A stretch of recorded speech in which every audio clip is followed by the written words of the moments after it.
Hello, my name is John, and I'm going to be talking about the significance of the phoenix in ancient mythology and modern day culture. The origins of the phoenix cannot be specified as it is depicted in many myths all around the world. In Egyptian culture, the phoenix is called Benu.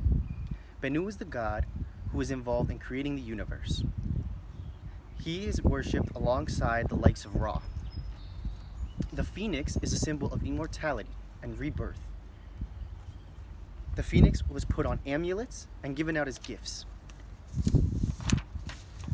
The Greeks pictured the phoenix as a giant bird who would carry people up to the altar of Heliopolis.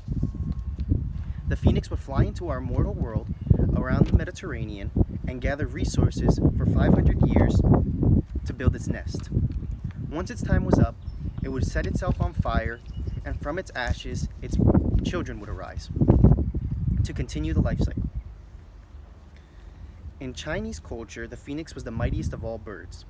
It represented the empress, women, the sun, and the south.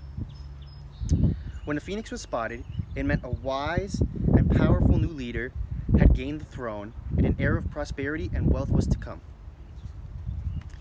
Many people see giant ceramic or stone beasts outside of Chinese palaces or houses. The phoenix is one that is traditionally put on the roof and is considered the leader of all the beasts. The phoenix can be depicted, and is most notably depicted, as a giant bird. In some cultures, it was just a normal bird, but in others, it was more a griffin-type creature. In very rare occasions, it was considered to look like a pheasant or a beast with a long neck. In all variations, it portrayed having golden or rainbow feathers.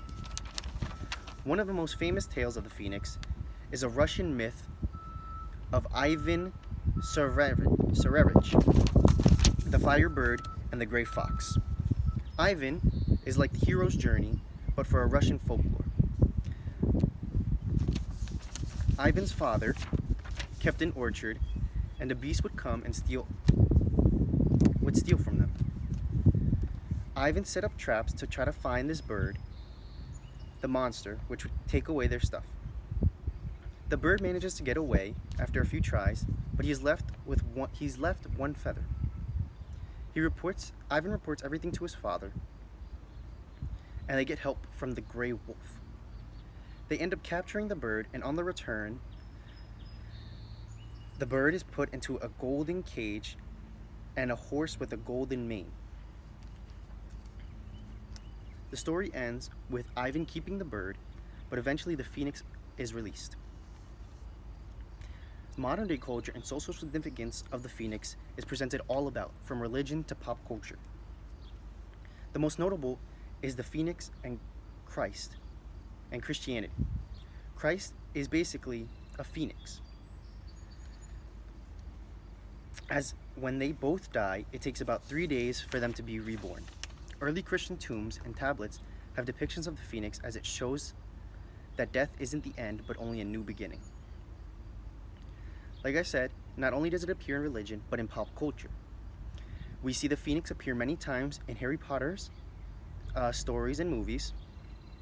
It was the first man-made ship in Star Trek that travels faster than light.